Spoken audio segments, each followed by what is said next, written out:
Hey, everybody, we back again. We back.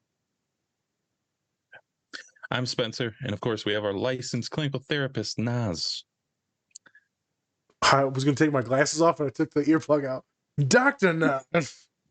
My Yep, father goes, you're a doctor, all right. You're my a father goes, doctor. are you trying to look like a dumbass? He's like, I Yes, think you're trying yes. to. That's Dr. your own Nuts. father, so remember that. Doctor. And this is the Different Spectrums podcast, where we talk about movies, shows, and the mental health aspects that surround them. We also like to have some laughs, so don't take us too seriously. Or do. That's up to you. There you go. Also, don't forget to run up those likes for us. We'd really appreciate it. So, before we get to our guest today, go check out all of our great collaborators: Cure Hydration, Bub's Naturals, Pinfinity, Silver Dollar Candle, Two Nerds Candle Company, and Cat and Raven Company.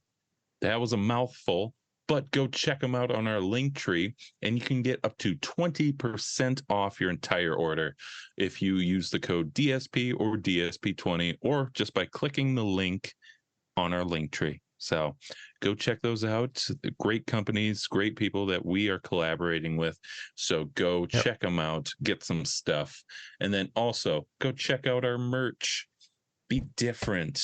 Go grab stuff. Period. Do it. Or you can say that you're from Mental Health University. I failed that one. Existing 2022. That's right. Started 2022. That's right. Go buy your stuff today. So like I said, we have a very special guest today. She is a licensed marriage and family therapist, and she's also the author of a children's book called The Tale of a Trio. Please welcome Kat the counselor to the show. I'm so excited to be here. You better be. I don't like being here right now. Well, that sucks. You're going to be here for 2 more hours, so get used to it. Jesus. This is when she does the exit thing that she said. And click. Yeah. That red button.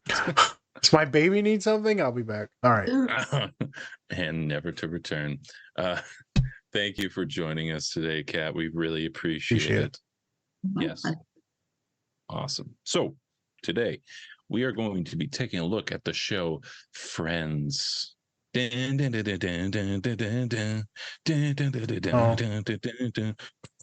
right. So beautiful. Thank you. I appreciate it. I love doing acoustics. So we're going to be checking out a few different topics for today, a few different clips having to deal with loss, grieving, and talking to a cat that might be your mother, reincarnated. So, yeah, good stuff today. Naz, anything before we get into the show? Some of my clients know when we talk about grief, I got this ceramic cat that's in my office, and that's my brother reincarnated. He's in there. He watching us. Mm-hmm. In a still statue. He in the little cat statue. Just sitting there forever. Just sitting there watching. And the funny thing is, he was like career criminal, so he probably just waiting to see what he can take. But I can hear him when I'm talking. As soon as the kid be like, "I live in a nice house." Oh, you do you? What address is that again? The big bad wolf. Why what nice TVs you have, my dear. It's like Toy Story. Just starts walking when no one's looking. Excellent. Not creepy at all. Not creepy at all. So yeah, Kat wanted to bring up Friends, and I feel like a lot of folks watch it. As Kat said, you kind of go to sleep to it at night. I've got my own shows that I do that with. Friends used to be one of them, and so we did a couple polls. We did a poll the other day, and a lot of people watch Friends on our thing. So I was like really excited to do this. We're going to talk about some attachment styles, probably some grief, probably some different personality types, and of course, autism. Autism. Detected. Yeah.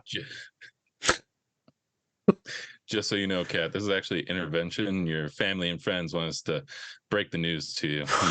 You have the tism. I knew it. I mean, you might. So, that is actually very funny.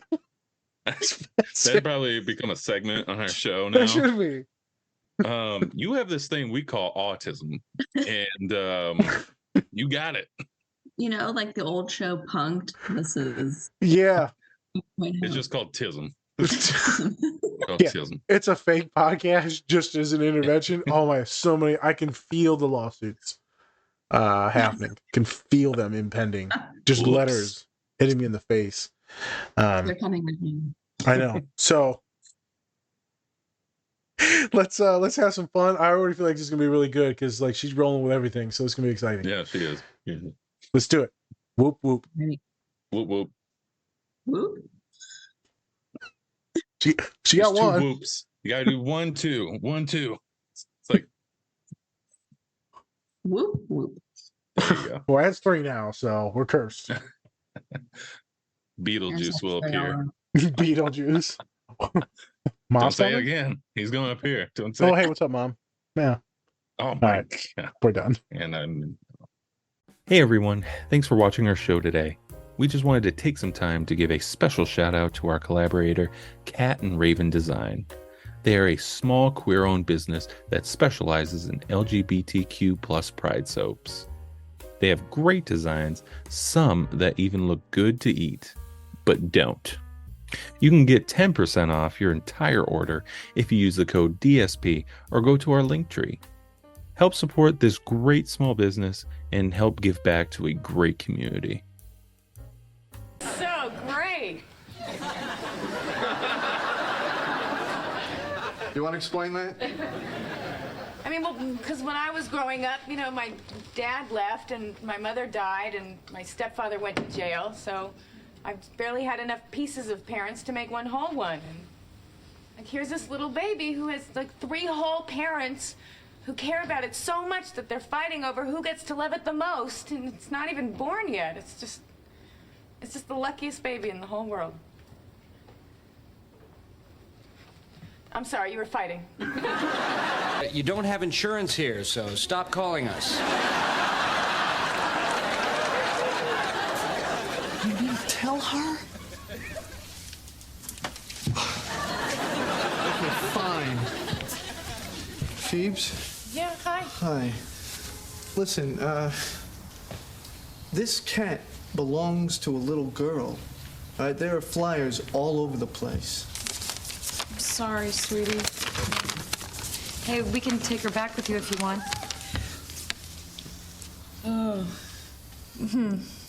But, you know, she chose to find me. I mean, I have to respect her decision, right? That's a good call. No, look, hey, enough is enough. Look, I am sorry that you feel guilty or whatever about spending time with your new mom, but this is not your old mom. This is a cat, okay? Julio the cat. Not mom, cat.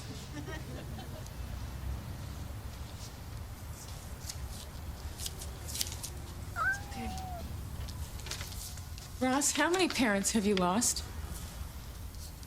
None. Okay, then you don't know what it feels like when one of them comes back, do you?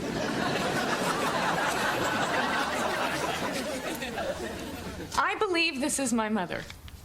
Even if I'm wrong, who cares? Just be a friend, okay? Be supportive. I'm sorry. Okay. I don't know what to say. You could say you're sorry to her mom.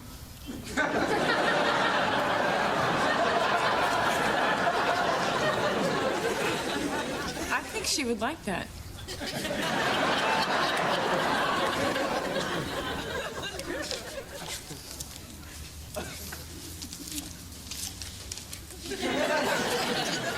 Come here, come here. Mrs. Buffet. Sorry about what I said. It was It was insensitive of me to say that you were just a cat.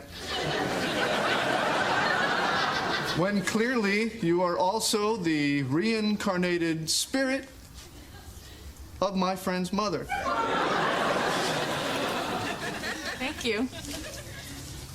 We both forgive you. So, honey, what are you going to do about the little girl? Yeah. Okay. Listen, Mom, I hope you know that you still mean a lot to me. And you're welcome to come back anytime. Phoebes, if she could come back as a couch, we'd really appreciate it. Come on, Mom. This is your office. How did you guys find me? I knew I should have hid at the gym. What the hell are you doing? Panicking. And using the internet to try to prove that I'm related to Monica. How is she? She's fine. She doesn't know you're gone. And she doesn't have to know, okay? Now, come on. We're going home. No, I can't do that. Why not? Because if I go home, we're going to become the Bings. I can't be the Bings. What's wrong with being the Bings? The Bings have horrible marriages. They yell, they fight, and they use the pool boy as a pawn in their sexual games. Chandler, have you ever put on a black cocktail dress and asked me up to your hotel room? No. Then you are neither of your parents. It's not just their marriage. I mean, look at yours. Look at everybody's. The only person that can make marriage work is Paul Newman. And I've met me. I am no Paul Newman. I don't race cars. I don't make popcorn. None of my proceeds go to charity. But look, Chandler, right now, no one has a lower opinion of you than I do. Right. But I totally believe you can do this. I want to. I love her so much, but I'm afraid. This is too huge. You know, okay, you're right. It is huge. So why don't we take it just a little bit at a time?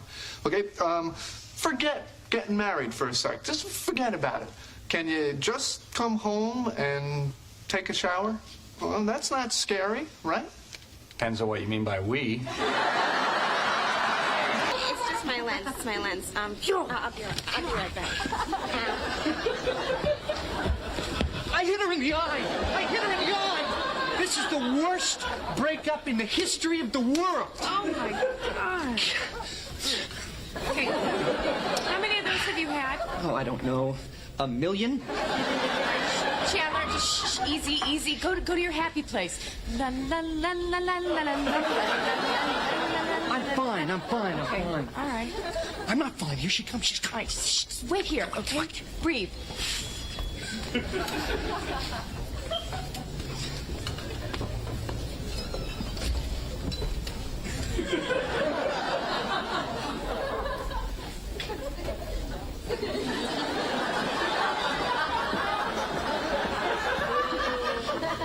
How do you do that?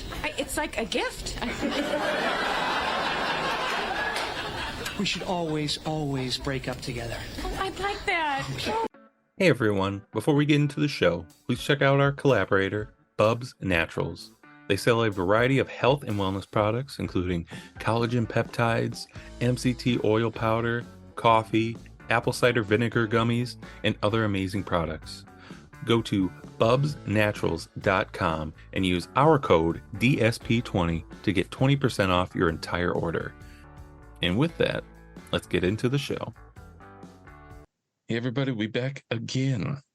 We back and we're live. Just as live as all the haters from Deion Sanders at the University of Colorado with a big win this weekend. So this is going to come out a month later, but still. Still, though. Still. First win, and then he's going to be like 1-5. Hey, whatever. I just love how everyone loves to hate, and then he's pop. Always fun to root people going through adversity and changing things and doing it a different way. So, way to go, coach. I'm really excited for those players. Yeah, he's creating a great culture for his teammates. So, I like it. It's a great thing for a lot of just black coaches and brown coaches in America, is that you don't have to do things a certain way and you can be different. and players will flock to you. Another reason why we do this podcast. It's a different spectrum, different vibe. As Kat said, we're being a little bit more authentic, real, funny, personable, flawed, deeply flawed. And I think that brings some normalcy to this mental health stuff. And there's a lot of folks that are doing that work. Dion happens to be one of them. So let's get to the show. Way to bring it back to us. I did. And that you really circled around that, didn't you? Good for you. Nice. That's how he does it. He's like, all right. So before we get into the show, like I said, we have a very special guest today. Kat, could you please explain a little bit about you and how you came about the show? Sure. So I am Catherine. I am a licensed marriage and family therapist. I've been working in the field for roughly 5 years already. I am the assistant clinical director and lead marriage and family therapist at a private practice lovingly known as Puzzle Piece Counseling.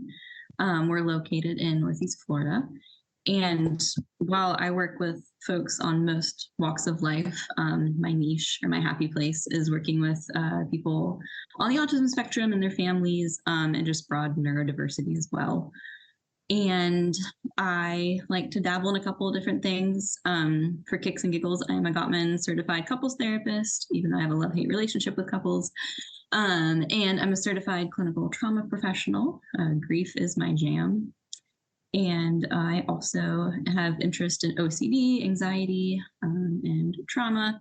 And then just for kicks and giggles, I also wrote a therapeutic children's book about a year ago based on a true story about a therapy dog named Addie. And it explores resiliency and the power of friendship. And it's called The Tale of a Trio. So, okay. Yeah. The Tale of a Trio. Yeah. I stumbled on this podcast, though, just because I love what you guys do and what you guys stand for. And I mean, your podcast just brings me so much joy. So. Okay. So I feel like your book, what's the book about? Is it like, this is why mom and dad hate each other? That's version 2. That's coming. No. So this one is, it's actually based on a true story. One of my colleagues had this delightful black lab named Addie, and she joined her in all of her therapy sessions. And one day my colleague told me about Addie and their 2 neighbor dogs. And in the book, they're Rue and Bee. And Addie helped Bee heal her anxiety because she used to get all kinds of anxiety whenever thunderstorms came. And Addie would go sit with her under the bed and like whimper at her, like she was actually like talking her through it. And then Rue, they found on the side of the road one day, and Rue did not know how to play. So Addie actually taught her how to play. And so my book really showcases how to hold space for folks and how to not judge a book by its cover, metaphorically, and that relationships take a lot of nurture and there's worthiness and all kinds of folks, no matter what their backgrounds are. Different ways to support. You can teach it. It's not always inherent. You might fail at some stuff. If you could, you had the book with you said, right? If you put it close to your person, you'll actually be able to see it because the thing, there it is. Yep. Oh, you got the dogs there. There we go. Yeah, you got to hold it right there. You're good. Yep, just cover your face. Yep. Yeah, pretty much just the dogs. Just the dogs. We don't want to see the cover anyways. We just want to see the dogs. Good. That's pretty cool, man. Thanks. Yeah. And it's on Amazon. There we go. It's on Amazon. Go on Amazon, folks. Go on Amazon. Okay. The Tale of a Trio. TAIL. Tale. Oh, and I also have a website, catthecounselor.com. And I have a bunch of therapeutic worksheets that I utilize within my practice. And I have a bunch of blog posts. I love writing. It brings me joy. And I'm also just a written processor. So I write about experiences on both sides of the therapist chair. Okay. Awesome. So how did your journey into being a therapist kind of start? What made you want to be a therapist? Great question. I think childhood. No, I grew up as an only child, surrounded by a monotony of adults. And so I've always been kind of an observer. I've always been really interested in just what makes people's brains tick, but also like the impacts of relationships within the ways that we construct our world. And so I also just really enjoy holding space for people and like being on with them on their journeys. So when I graduated undergrad, I did the psychology undergrad, and then I was like, well, you can't do anything with this. Yep. So took a gap year, worked as a language therapist, really random. But I was able to work alongside a lot of just professionals within kind of the mental health field. And I discovered like being a marriage and family therapist, I was going to be able to kind of walk a journey with people. And I just, that brings me so much fulfillment. Yeah. Yeah. Walk So the you said journey. you kind of have like a rocky little relationship with like couples. What did you mean by that? If you could, give a little. Sure. Well, She hate men. it's interesting because like when you bring couples into a therapy room, the couple, like the relationship's actually the client. Right. But whenever couples come in to session, originally, like the myth is, they're gonna they always want you to like take their side. Yep. So it's difficult to kind of hold Merge. space for the relationship, right? And have the couple identify that that's the identified patient, not your asshole husband, like, so, Yeah, that's fair. I mean, he wasn't that bad of a guy. He just got 6 other kids, by 7 other women. We all Damn, the math. How'd the math work on that one? It makes sense if you don't think about it. Right. Yes. It does, man. That's what he told his wife. He's like, just don't think about it. All right, they're there. They're all great. I don't people. see them, but they're there. I love everybody. I'm wife blind, like they say. I'm colorblind. Couples relationship therapy is so difficult. I actually quite enjoy it because it makes my brain gears work, and I enjoy that because it's so different and it's such a interesting boxing match of counter punches and counter reacting. But it's tiring. It's very fun, but it's tiring. Since I only have to do a couple per year, it's not that bad. If I had to do a lot of it, I'd probably be like, man, fuck this. Just get divorced. I'm tired of the story. It's funny with a lot of the people that will come to me for couples therapy. They'll work with another counselor and it'll be a white-bodied individual. And they're like, well, you don't get the culture, right? We can't just get divorced that easily. Because a lot of the couples will be international at our university because it's a big grad school. So they'll work with me and I'll listen, hear them out, this and that. And after a while, I'm like, race ain't had nothing to do with it. The other lady was right. Y'all need to break up. And they're like, yeah, I think so. I'm like, I don't know why you had to hear it from me, but like after all this stuff, this is bad. Maybe you just held space with her as well. So we process a little bit more maybe than just confronting it right out front, because I don't want to say that even though you know it right from the beginning, like this is bad. But you try to do the healing. I've also been in those places where everyone wants you to take sides. It's kind of weird. And you're trying to look to see which one has the stuff and if the other one's like getting ramrodded or boundaries pushed. And then sometimes you'll see the one is just like severely clinically depressed. And you can't really work on the marriage until that person gets help individually, because that person just right. That's been a really big obstacle too, is just, a couple presents itself and it's like, well, I would love to do work on this relationship, but there has to be parts that are done first. Correct. There has to be some foundation first to get us up to the speed to work on it. But you're right. Earlier you said something. She was like, yeah, I'm just interested in, the way minds work. I'm like, yeah. I'm thinking about it. You figure out how mine work, and then I take everything from you. It's mine. It's mine now. I feel like a CEO. I figure out how the company works, and I take everything. I'm joking. On all seriousness, and then we can get into the show. I will see a lot of people say many different reasons on why they like getting into therapy, being a therapist. I mean, be intrigued in people, love humans, passionate about helping people, diverse populations, marginalized identities. A lot of folks will say exactly what you said, though. It is they identify that they like this mind stuff, the family dynamics and all that stuff. And they're like, what the hell do I do? And then they have to go to graduate school. So a lot of us, you'll notice, is folks that have stuff. A lot of us counselors, there's a reason why we're more passionate about helping and caregiving, which could lead a lot of us counselors to some weird transference things and just getting too much emotionally hurt from things, or overreaching or overprotecting. But we all got like stuff. There's also some studies out there that show folks that have a little bit more trauma end up having a lot more empathy. A lot of us, that's some of the thing, because we know how bad it feels to feel sad and depressed and all that. So we're more caring. And there's a gender gap. You see a lot more women in the profession because they are trained systemically, societally, patriarchally to be the caregivers and the lovers and the providers in that way, where the dudes are doing other things or nothing. So you don't see many dudes, don't see many brown dudes. It's always intriguing to hear why people pick psychology. For me, I fell into it, but it was interesting understanding how the mind worked.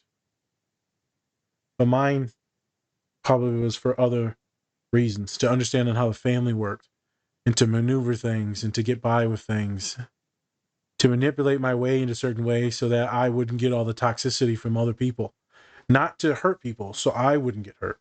It was a self-protection preservation thing. I was like, ooh, I can use this. Okay. Superpowers. It's a superpower. As one of my clients said, you're going to put that magic on me, ain't you, Nas? I'm like, if I had magic, you think I'd be talking to your dumb ass? Just be real. You think you think I'd be working at the school where you don't even pay me? I'd be working at a private practice, charging you like $500 right now in the sky. In the sky. You Yeah. don't even know me.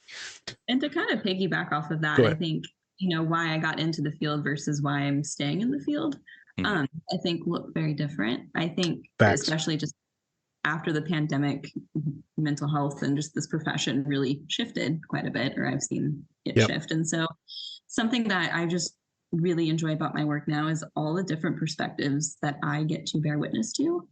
I'm very much a fan of saying no one's perspective is the right one. Like it's all the right one. Like we get so stuck arguing one versus the other. And so I just love the ways that just meeting with folks and getting within their worlds and having, the privilege to sit within somebody's world. Privilege. Yes, that's very humbling. And that's very it continues to make me want to grow and make me want to be able to provide that for others. It's a cool thing, isn't it? Right? The privilege or the honor that people can tell you these things that they've never told anyone, and yet somehow they tell you, and they put their faith and trust in you. And then you have to make sure that you're doing what you have to do to make sure that you live up ethically, morally, and to bring your A game every day. And if you don't bring your A game every day, that's fine, but you better bring something because, they need it. So you got to take care of yourself when you go home, but that's a whole different story. But yeah, it's a cross to burden, but there's so many fun and good sessions that the heavier or harder ones, it balances. And if you're not balancing it as a therapist, you need to start figuring out how to balance it. Your caseload, that is. Caseload. Well, I was going to ask a Friends thing before we get into the scenes. So why'd you pick Friends? Friends is my happy place. I think so. I didn't actually discover Friends until I was in like an undergrad in college. So really it's just been, I guess, like the last 10 years. And I think I've watched Friends every day for the last 10 years. It's low-key an addiction. I think it's just because it's so, it has complications, but it's also so like oddly comforting that like it shows off like enough humanness for you to be like, okay, like same. But also it's so predictable. And my brain just really enjoys being things that are predictable. So Eats it up. So Spencer, as we say, detected anxiety disorder. Oh, they're gonna say something else. No, I got to build up for a few. Autism. No, that's your happy place. That could be for many different reasons. It could be also, ADHD stuff and just helping you close your mind out. It could be anxiety stuff and helping you relax, watch something soothing that's predictable, that it's easy. It's multiple different things. At the end of the day, it doesn't really matter. It's something that helps you function better daily. And we all have those shows. And I think it's good that I wanted to point that out because Friends is, for a lot of people, mine ebbs and flows between a few different shows depending on where I'm at. But New Girl tends to be my number one. Friends was it for back in the day. Brooklyn Nine-Nine, Kim's Convenience was there. Tacoma FD was there for a while. But it always ends up coming back to New Girl. So like right now I'm on another New Girl kick. So it is what it is. It is what it is. I'm glad that folks know that you do it because a lot of my students do it that are neurodivergent. Like, does this make me weird? Like, no, man, we all do this shit. It's fine. I think there was a study out, don't quote me, but they did a study on how like Friends impacts the brain, and like there was like it like actually reduces anxiety. There you go. So something magical about it. But there you go. Magic. All right. So with that, let's get into the scenes. So, Friends. I'm not. It's 6 friends, and they go through stuff. There you go. Yeah. There's a bunch of stuff in there. But the first scene that we see is Phoebe. So Phoebe, she actually, her mom took her own life, right? And then her dad, her biological father, left. And so Phoebe grew up on the streets, homeless, and ever since then she's just kind of had like a very positive but yet whimsical kind of attitude too, which is cool to see, especially from somebody who has been through so much. But like we said before, Nas said before, more trauma, you probably will have like a little bit more empathy. And so one day she finds this stray cat, and she has this connection with this cat, and she thinks that it is her mother reincarnated. Yes. And you should show Freddie. Of all the characters in the plushies that you have, you show the one that will go into your dreams and murder you. What the hell is that? Yep, there you go. But he has a smile on his face, so it's fine. There you go. And then in the scene, while all the other friends kind of let her go through what she's going through, Ross kind of takes it upon himself to tell her, like, hey, it's just a cat. It's owned by somebody else. You have to give the cat away. And then Phoebe kind of just explains, like, hey, I lost both my parents. And maybe this is what I have to go through right now to get through missing my mom. So it's very, very adult themed right there. Very powerful.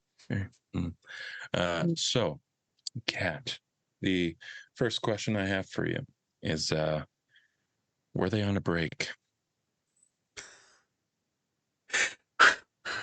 Oh God, we're starting there. That's right. The real questions about Friends. Is there like a wrong answer? Like if I choose wrong, yes, booted off? No, right. There's no wrong answer. What's your opinion? I just want to get the first opinion. Since you are such a Friends fan, this has been a Friends question for the ages. Right? Friendemic. I really. Sure. It depends. Again, it depends. Our favorite phrase within therapy, I get so many eye rolls. It really depends on the perspective that you're coming from. And so So like, through Rachel's lens, or like, kind of like that shared, like, I guess, woman's lens, I don't think it was an official break. It wasn't. And like, how do you define a break? Is it like, we're on a break for tonight, or like, I just need a break for like a few hours? Like, what does that mean? And then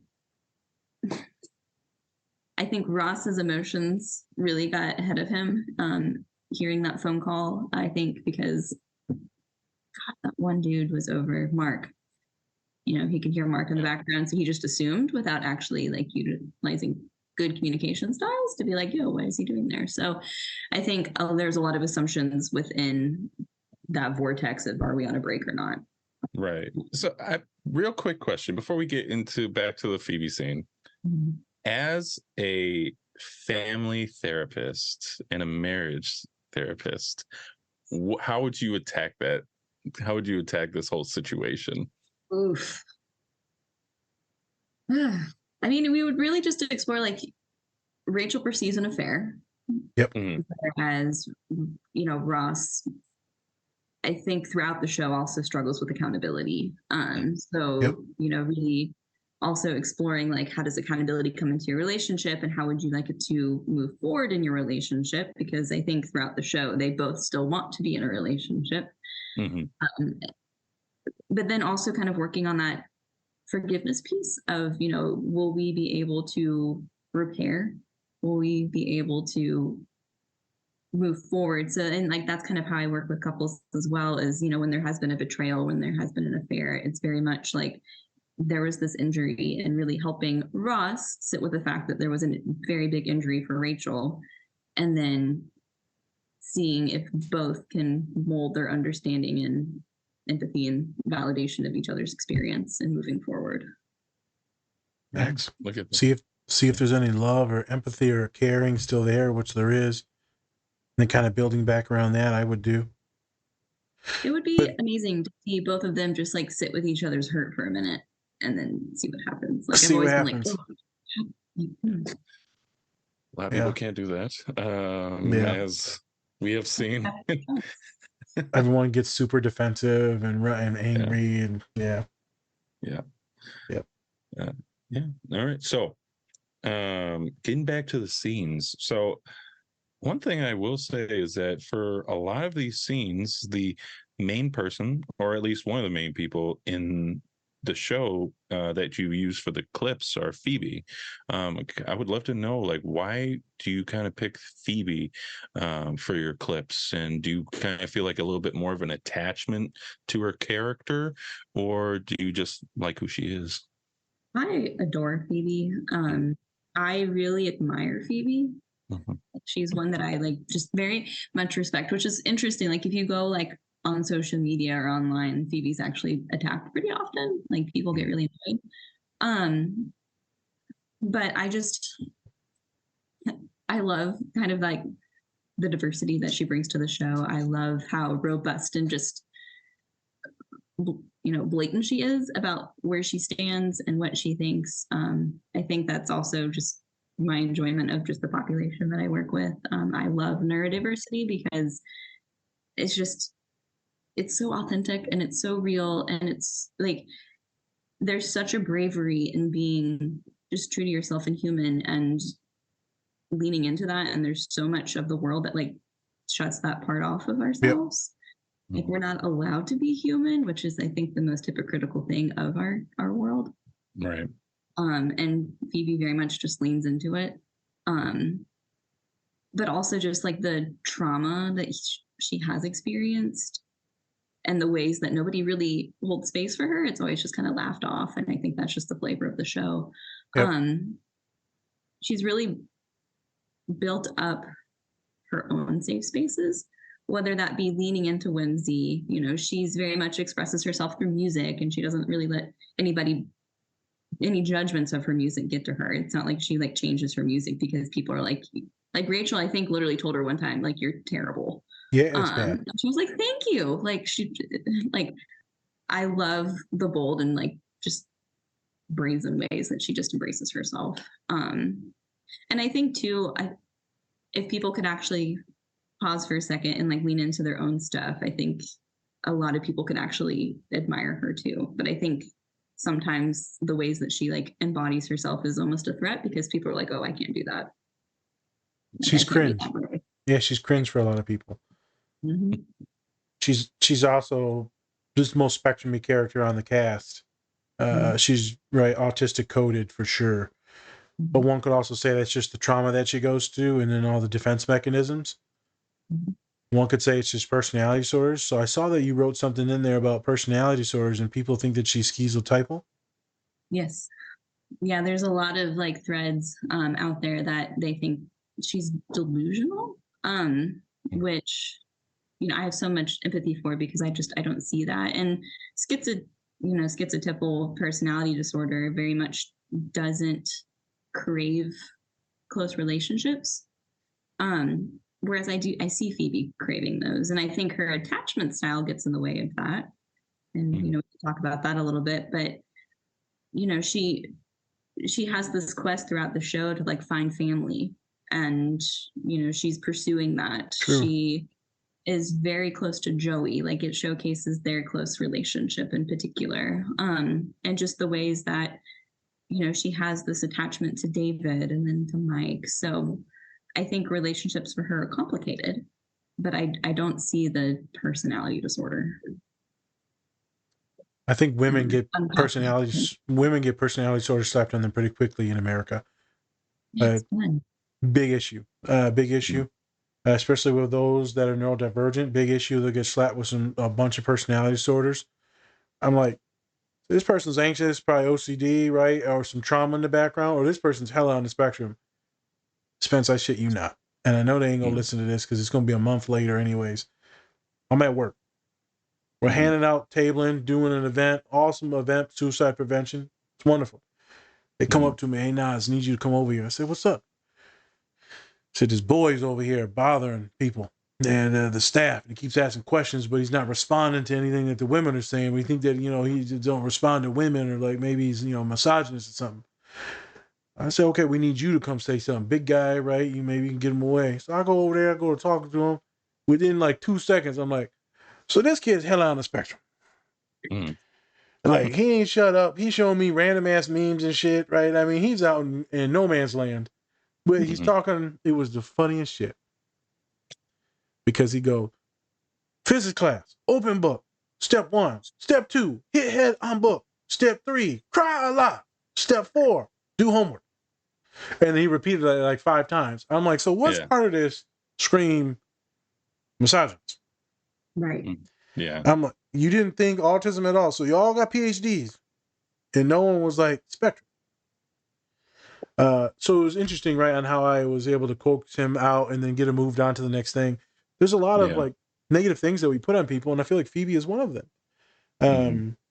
Different lens to see different people. She's very quirky and bubbly, but also does have a lot of pain, a lot of trauma. You know, what do you do when you have a lot of trauma and a lot of people that have left you? You kind of, you know, keep people a little bit at bay and allow the really, really safe ones over a long period of time to then come in. I mean, she's doing what she needs to do to protect herself.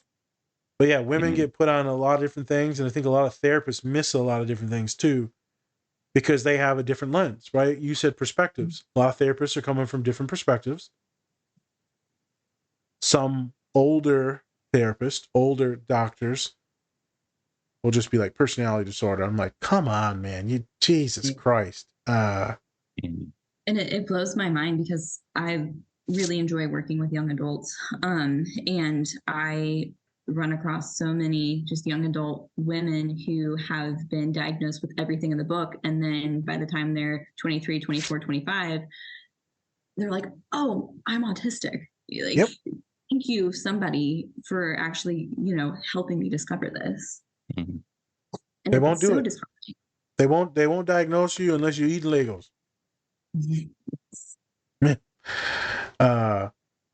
They won't do it. So Phoebe, as Spence was saying, you picked this character, right? This is the character you really enjoy and like, misunderstood. But specifically, I'm going to pivot back for Spence now. This scene, why'd you pick this scene? Because I think it sheds light on something that so many people miss. it's never the kitchen sink, right? And so that's the kind of the phrase that I utilize within, right? Twist. Within couples therapy, it's they're arguing about the kitchen sink. Nobody's like either they've left dishes in there or they're not doing it, but things are never about what they appear. And I think Ross is such like a showcase of how like society kind of just views people processing something. And so right now, Phoebe has just discovered this like life altering secret that her known mother is actually not her biological mother. Like she had just discovered her biological mother. She had just discovered somebody who's familial, but it's also like a betrayal because, you know, they've never appeared in life. And so she's trying to process this. This is a huge chunk of information. And she's utilizing a cat. You know, metaphorically, it is so much easier to process something when we compartmentalize it. An object, And so she's verbally processing, and verbally processing in a way that's not harming anybody. Maybe Julio's original cat owner, but like in the grand scheme of things, she's processing in, I think, a very open and brave and honest way. But Ross is so focused on it's a cat, it's a cat, it's a cat. It's like you're missing the big picture. And so many times we get distracted by the trees and we can't see the whole forest or whatever that saying is. And so I, again, admire Phoebe's just bold way of communicating and being like, hey, hold space for me for a second. And just because you don't get it, so what? Just be a friend. And so in that particular scene, like, I love that. Like the therapist in me is like, yes. I think I see, let's go with her being one of my clients that's on the spectrum. So there's a lot of derogatory connotations with folks like her, right? The stupid, gullible, naive, magical, delusional. And so you see him being condescending. That's what he's doing. I know what's going on. This is what you need to do. And then she's like, well, fuck you, man. I know that this ain't my mom, but have you ever dealt with anything deep your entire life? Little privileged little punk. And then she's like, okay, I was going to say some other shit. Yeah, that's what I came to. Those are some bad words. And then she holds space within her. She pulls back, you know. She shows some, what's the shit that I don't have? Restraint. Right. It's when I was eating that dry ass sandwich earlier and I was choking on it. I hadn't had no restraint. I just kept eating it. Be careful with those sandwiches. First dry ass sandwich gonna be the death of me. I'm telling you. And she shows restraint, and then she like literally said, obviously I know this jackass, but let's just go with it for a second. Like you said, this is the way I'm grieving and working through it. I feel like that happens a lot with my clients. People will say this, and this, and then my client's like, I know that, man. Just it's fine. Let me do this. I'll get to it. It's like when people tell you, it only further makes certain people more stubborn. Even me, when people to tell you to do something and you were just getting ready to do it, but since you told me to do it, now I don't want to fucking do it. Yeah. But there's that very condescending tone that Ross. I don't like Ross. No one likes Ross. No one really does. Yeah. No. Okay. Good. Yeah, he's not a favorite character. No. Yeah. I don't fuck with Ross. So that's what I saw. I saw someone being kind of bullied and picked on instead of being empathetic and patient. Now the question is, how much time do you have to be patient? But my question is why is it up to him to set the time for her as a therapist? Why is it up to us to set the time for the person on grief?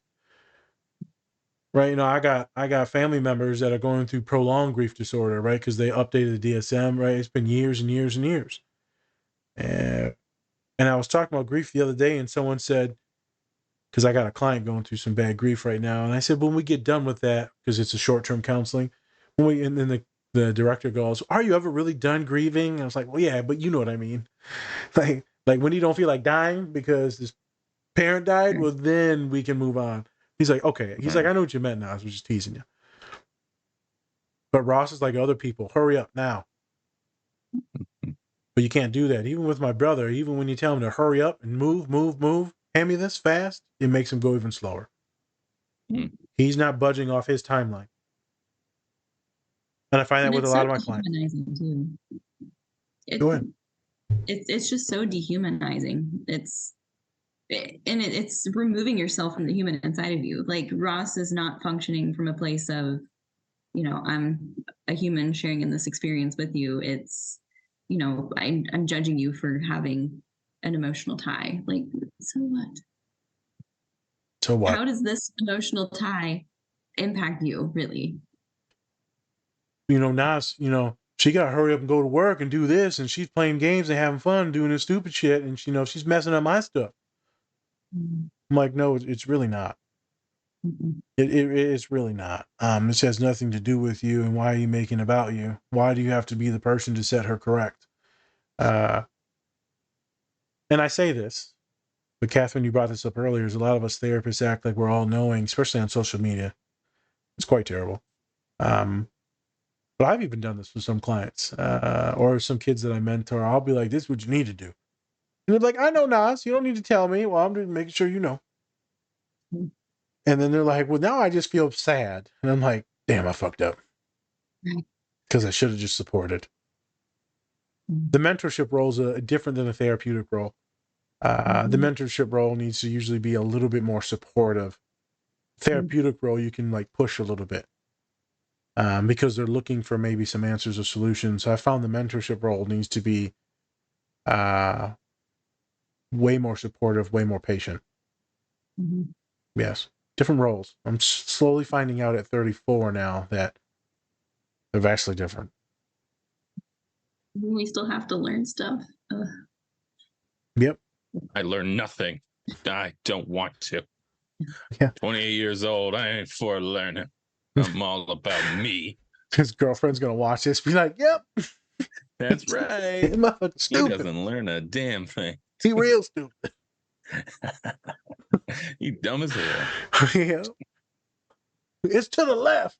I don't know why that came in my head. I think it's a good scene, which parlays into the next scene. Yeah. So in this scene, Phoebe and Ross go to Chandler's business because he's hiding. He's hiding. He doesn't want to. He wants to get married, but he's going through a little bit of trouble. Kind of accepting that, he's actually going to get married, and somebody actually loves him that much to do so. So, Thanks. How do you kind of? Question for Kat first. How do you kind of talk to somebody who just has so much self-doubt in themselves about being loved, and how do you kind of get them through that process of going through with something that in the end they know that they want to do, but at the moment they're just kind of too scared to do? Exuding patience and giving grace. A lot of time folks who are, and folks, I've experienced this as well. It's that self-doubt. It's that like, I want to do this so bad, but I'm so afraid of letting myself and others down. And so many people are quick to fix. It's quick to be like, well, just do this, just like what Nas, you were talking about. But what I have found just most helpful, most powerful is just to hold space and be like, tell me more about that. Like, let's sit in that space for a minute. Like, I'd love to know how you've come to this. And really just leaving space for the narrative and leaving space for the story, because it's so different when we're able to hear our own story. So many times we have a story circulating within our minds, but it's disjointed. It's not necessarily out, but whenever we let it hit air, it takes some of the power away. Yep. And it helps us kind of shift our own perspective and empower us a little bit to be like, but this is maybe what I want to do with it instead. And so then it's like, okay, you want to do this. What are some ways to getting to that? And not being like, what do you need to do? It's just like, what are some ways? So it's approaching it from a kinder space, because whenever we're being hard on ourselves, we are kicking the crap out of ourselves. We're not being kind. Yeah, totally. Spence, I had a human the other day. Man, I might have talked about it before. They was crying so bad, so hard, it was intense. I had looked away at the computer because I knew I was going to tap into my emotions when I said this. I said, "Hey, I need you to do a favor." And they look at me. They said, "What?" I said, I need you to tell something to my friend." "What the fuck you talking about, your friend?" I said, "I need you to tell something to my friend." I said, "My friend's sitting in his chair right now, and someone's saying nasty shit to her. I need you to tell my friend to stand up for herself, and then to tell that person to stop saying them nasty things." She goes, "Who the hell are you talking about?" I said, "You're my friend, jackass." I love that. And I said, "I need you to stop, because you would never allow anyone to talk to your friend like that. Mhm. You would never allow someone to talk to your best friend or your husband like that." And right, and so the ways you're talking to yourself is so inappropriate that you would never allow anyone else to do it to anyone else, but you're doing it to yourself. I get it. We all do it. I get it. I'm not shaming you, but you need to slow down. Mm-hmm. And I said, "You're going to talk to your daughter like that?" "I would never talk to my daughter like that." "So why are you talking to yourself?" "What's different, my daughter? I got to show her love." "So you show her love, but you don't show yourself love?" So then, since that wasn't working, I tried the friend thing. And then, of course, she started like crying even more. Try to be nice to my friend, please. Um, right. Sometimes the therapist isn't supposed to put themselves in these type of roles, but like this was just an emotional moment between humans. I'm like, you just can't keep doing this, kid. You're good people. I even said something else because she looked just like Colin's kid. I said, my best friend. And I said, if she grows up to be just 50% of you, I said, I'll be happy as pigs and shit.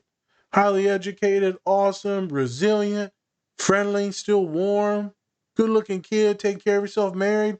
I said, I hope she ends up being like you. And she was like, what? Yeah, kid, you're pretty cool. Like you did pretty good. I just wanted to coincide some of the stuff you were saying.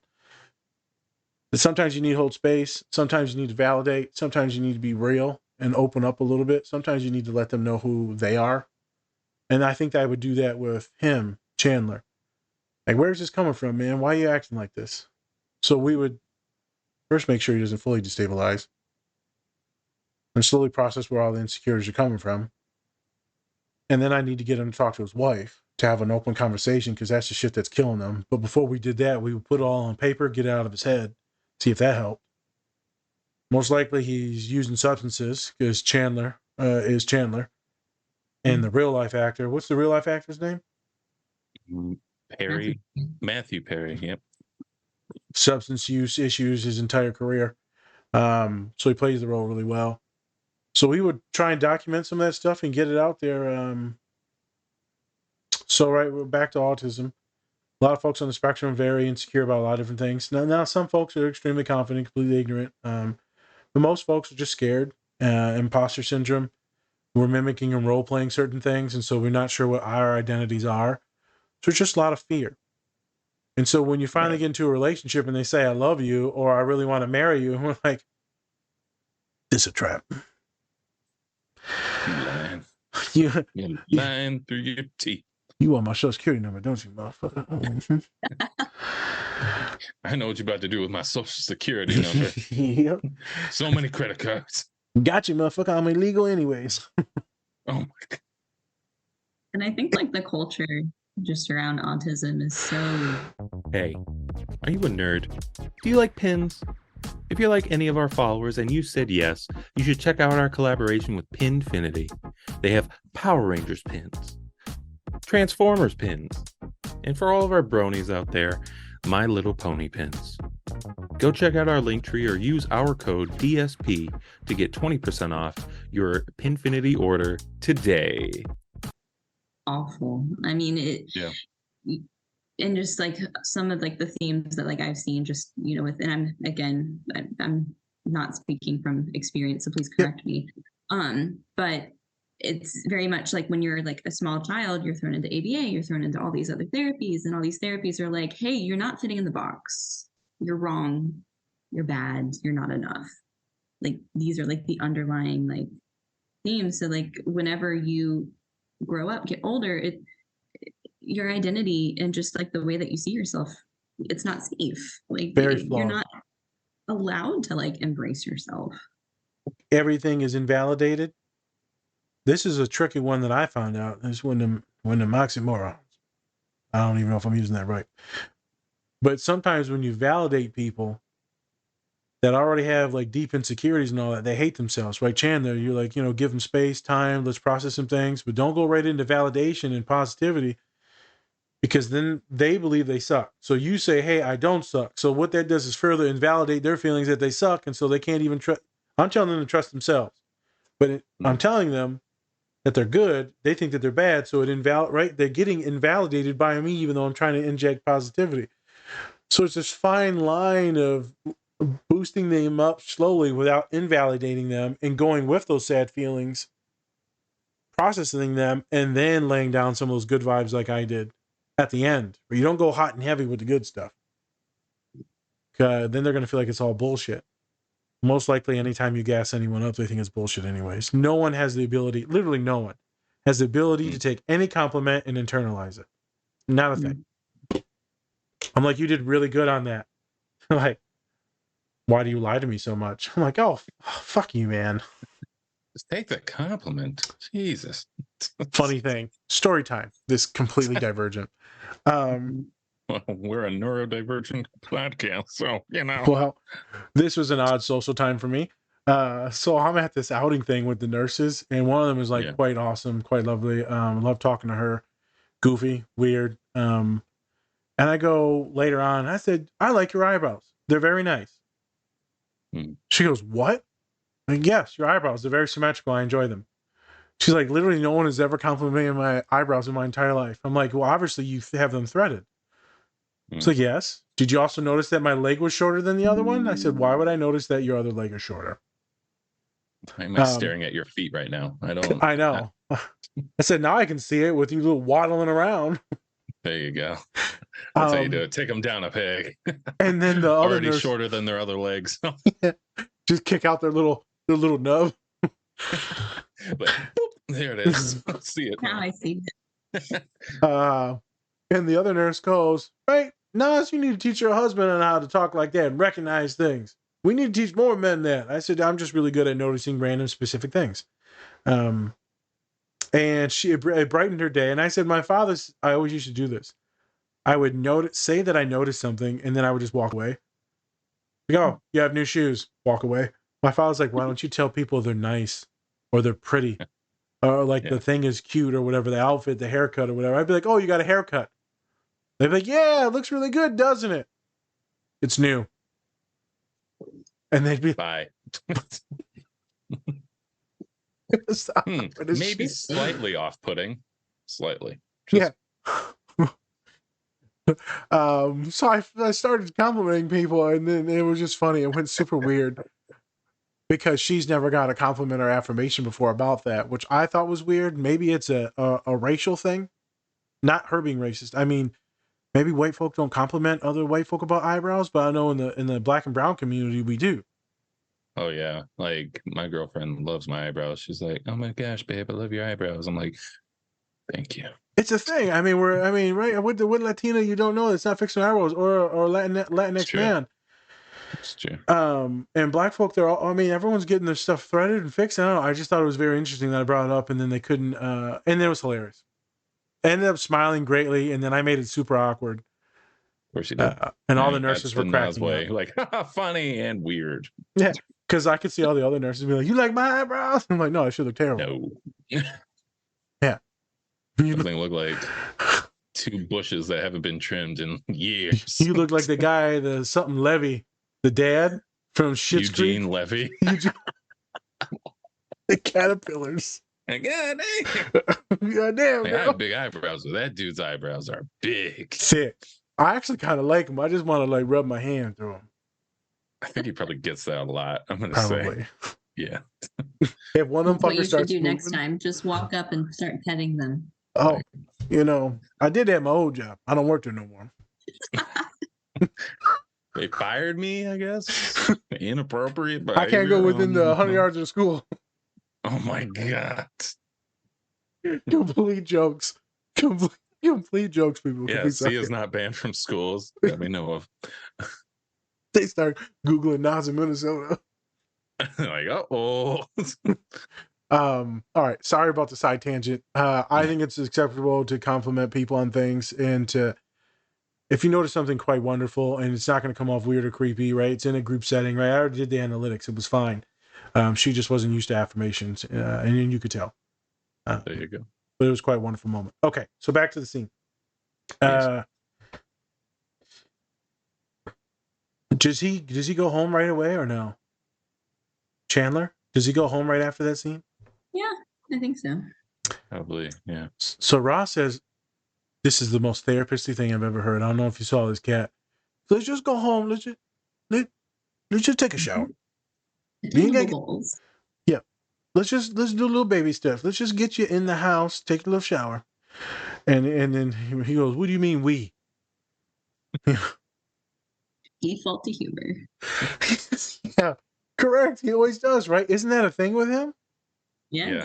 That is a Chandler Bing personality trait right there. Emotion, yikes. I'm going to use humor instead. So, Kat, who are the type of people, personalities that use humor as a default? Or explain that thing, that phenomenon. Well, I mean, it's people who are hurting. How dare you? More or less. I'm so sorry. Fuck you. The secret Nobody's hurting on this show. You don't know shit. I mean, humor doesn't always default to hurting, but more or less, it removes us from feeling something. Yeah. It's that barrier. Some folks utilize anger, some folks utilize, escapism, and other people utilize humor. And so, Chandler is defaulting to humor where that's the only safe part of his identity that he maybe doesn't hate.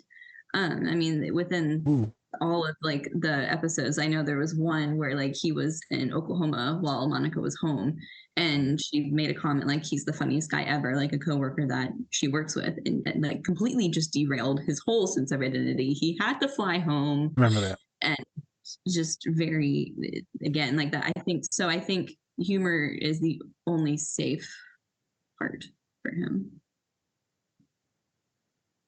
I mean, that's one of my foundational pieces. If not for that, I'm not sure how much people would like me. I would be such a douche. It wouldn't even be funny. I would be such a douche. I'd just be quiet. That too. Yeah. Would not say a thing. Would not have the confidence to say anything. Podcast would be really different. It'd be very quiet. Yeah. Crickets. The whole time. Crickets. Next topic. And I think things have changed because now I just laugh at stuff in my own head. So it's not even about running from emotions.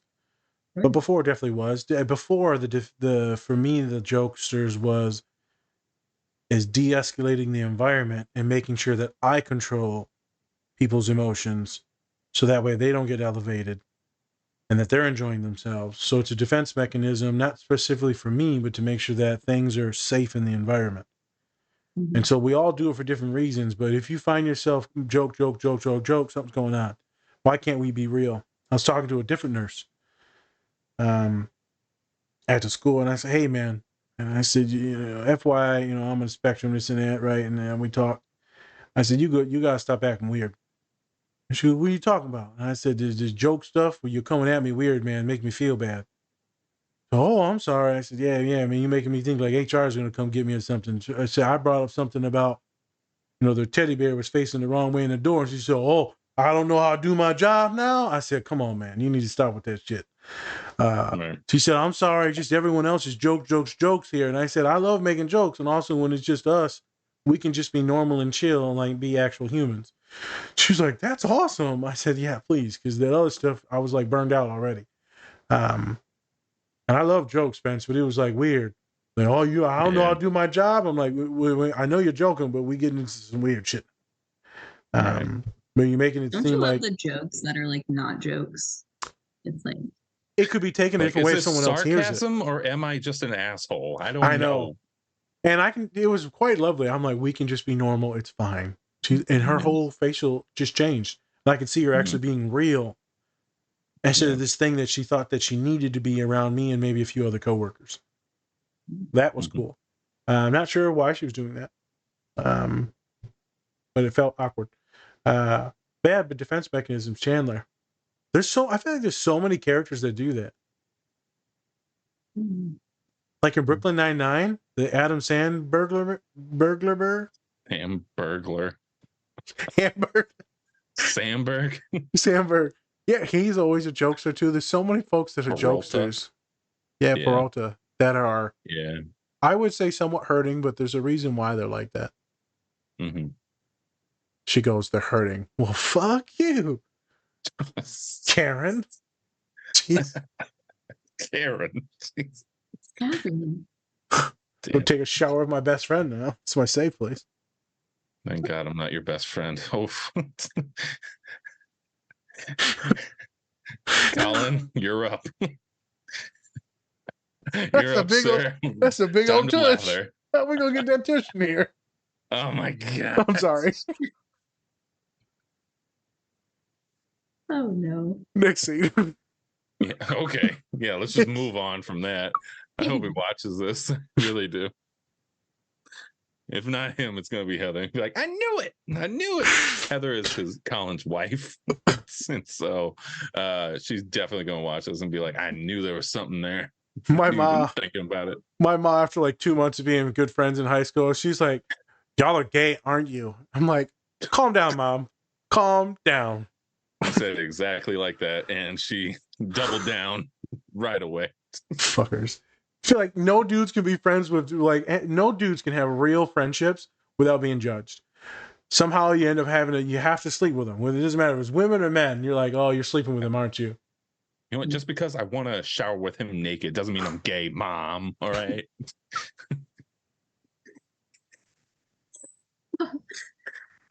That's a little gay. Well, oh, sorry, my bad. Some whoops. Yeah. Sorry. I can't wait till my father watches this one. You're gonna hear like, I knew it. You're like, he can watch the show. He's gonna change the locks. All right, moving on to the next scene. Stop it.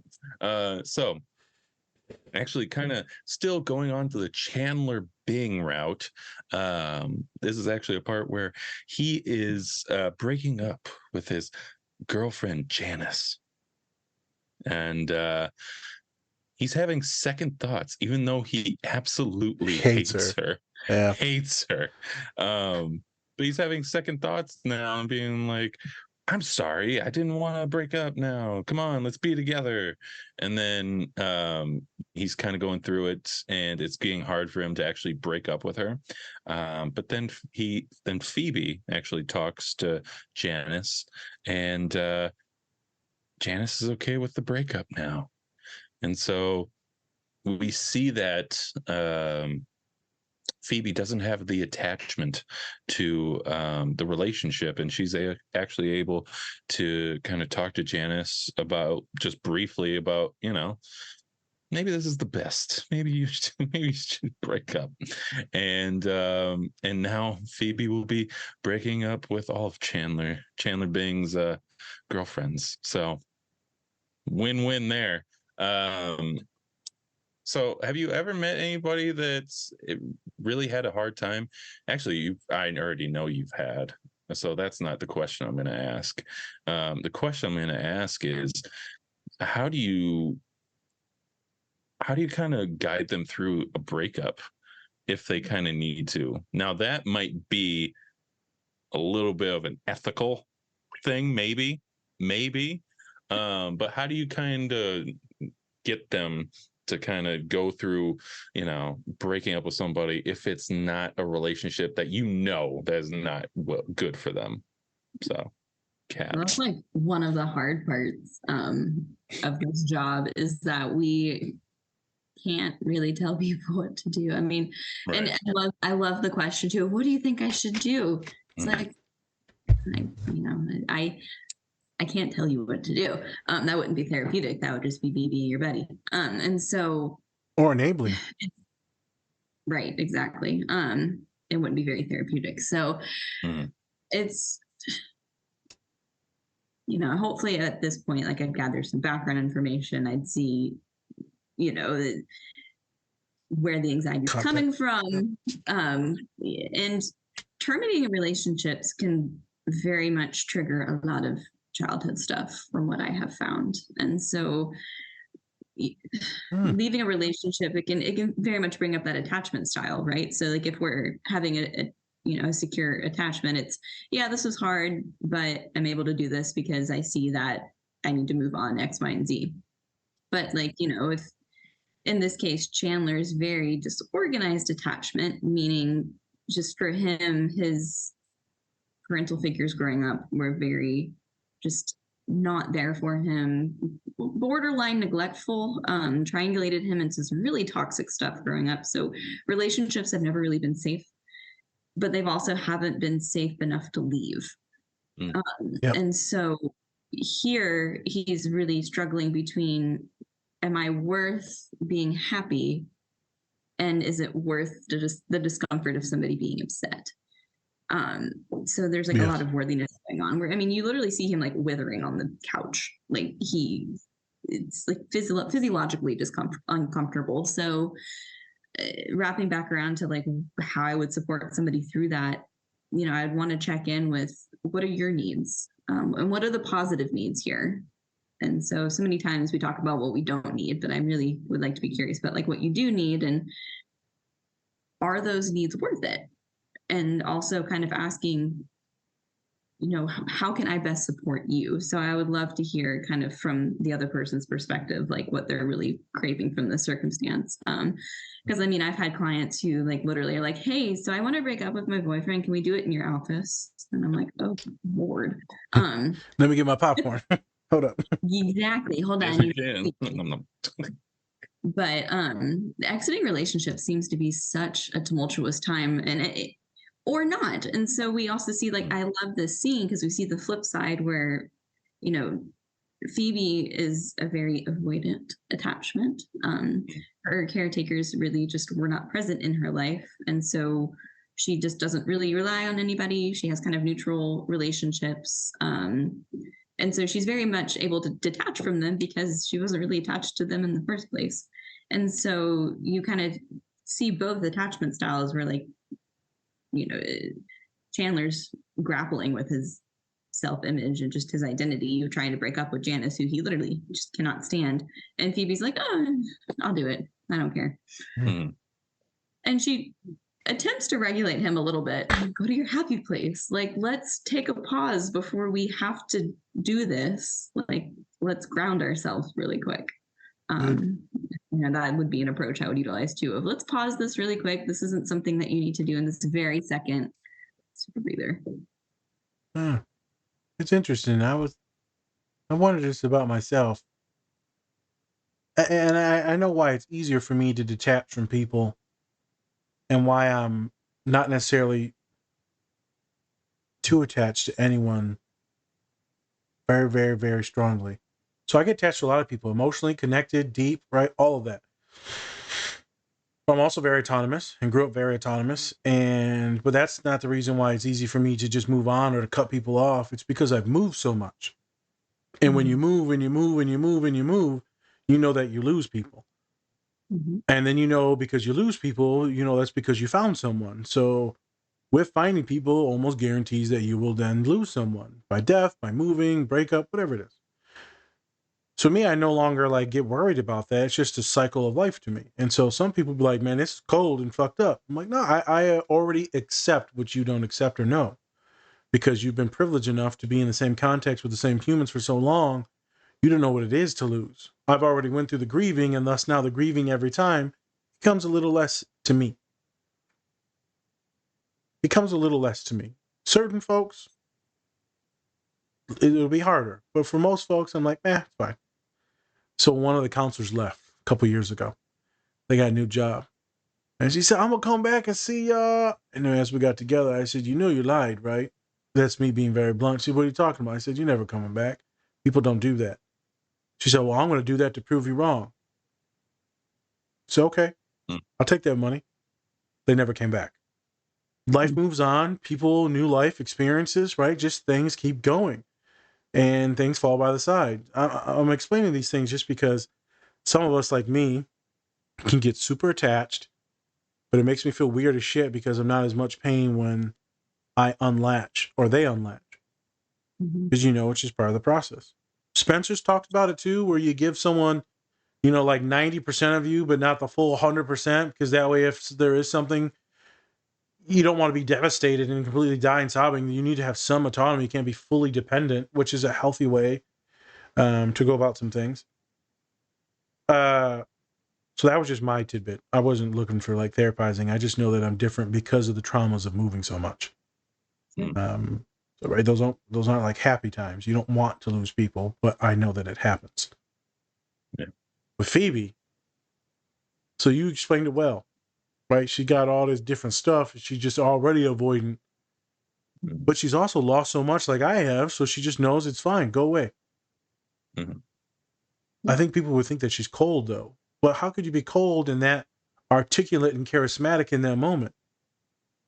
To where the other girl like hugs her and gives her goodbye, and then so if you were cold, you wouldn't have ended like that. You wouldn't go fuck yourself. Get out of here. Instead, she's like caring. I wouldn't see an avoidant person probably do that. She might still have avoidant like personality disorder type issues, but she's not like super avoidant like of all attachments. Like you said, she's attached to so many people. And two, it's, if we're really just kind of looking at her through like an attachment lens, she had a grandma. Her grandmother did serve as that secure role. So perhaps, we do have some avoidant flavors, but then there is that security there. Okay. So that makes her a little bit more healthy. Kind of like on a New Girl when he's fixing the kitchen sink, because you talked about the sink. So he's fixing the kitchen sink and he's angry. He's like, you know how fucked up I am? And then later in the show, she goes, yeah, you know what? I understand you now. You should be a lot more fucked up than you are. You're actually not that bad. He's like, oh, thank you. That's a good compliment. Which was a lie, because he is so fucked up. So fucked Nick up. is so fucked up.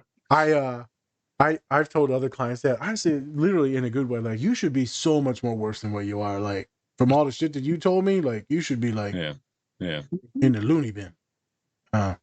There's no way that you should even be existing and doing well in college.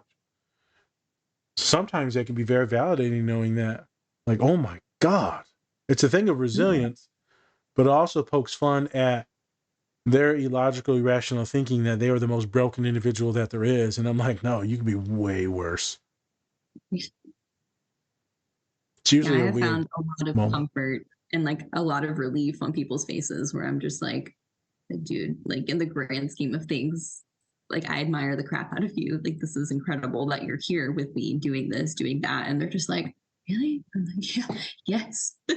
Yes. Yes. Yes.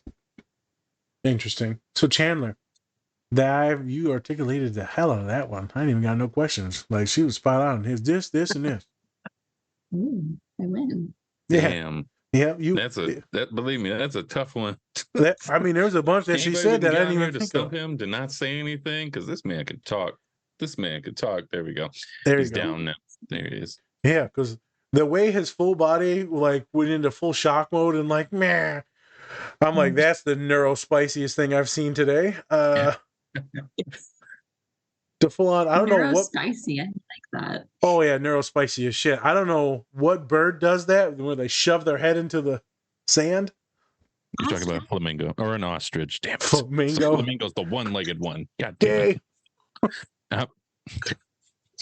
You know all about flamingos. I do. Also, I've got one. If you want to, you can get some of our merch, Neurospicy, on our website. Neurospicy. Yep. Neurospicy. Neurospicy is not coined by me. It's coined by a lot of other neurodivergent folks. Been out there for a while. I heard it and I was made a like, t-shirt out of it. Yep. We got stickers too. And stickers. Yeah, sorry about that. I'd love that. It is ostrich, but the fact that he said flamingo, something very like pink and flamboyant, that was his first thing. I'm like, yeah, look who's gay now.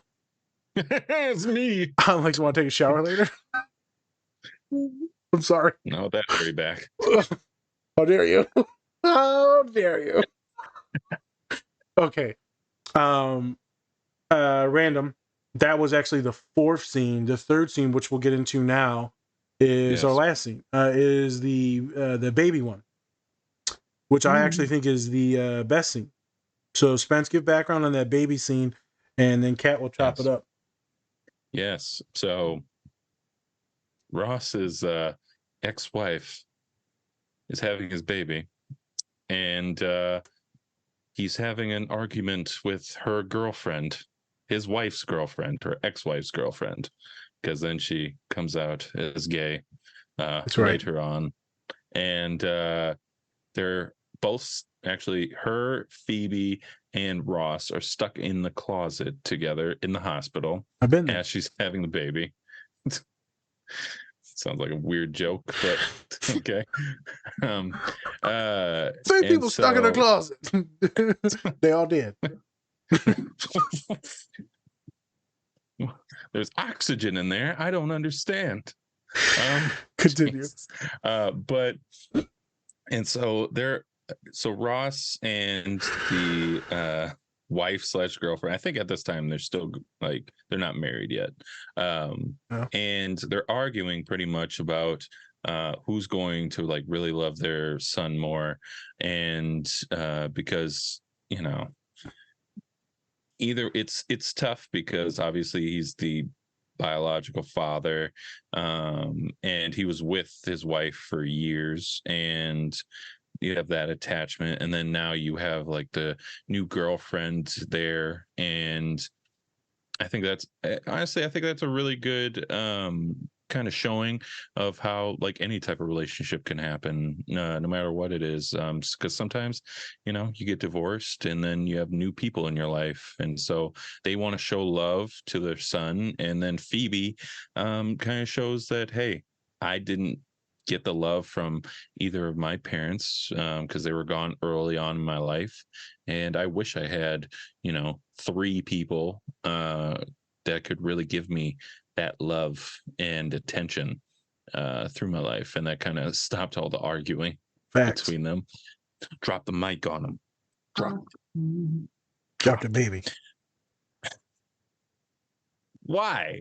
Because God, shut up. Because Collins dropped the kid like 3 times in the last. Why are you? What? I don't know. I love how you're like the one guy who like probably beats himself up about this. I You're know. like, I'm gonna get on my show and tell everyone. I know. Hey, I should not tease him about it. I know he hates himself about it.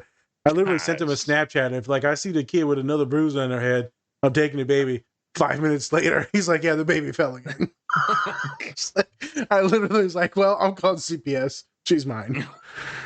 She is mine now. Yeah. The next day, she's like, she choked on her food, and like we thought she was dying. I'm like, "You've tried to kill this kid in the last 10 days." I don't think I can do any better, but I'm taking over. All right, continue. Mic drop. Yeah. Oh, thanks.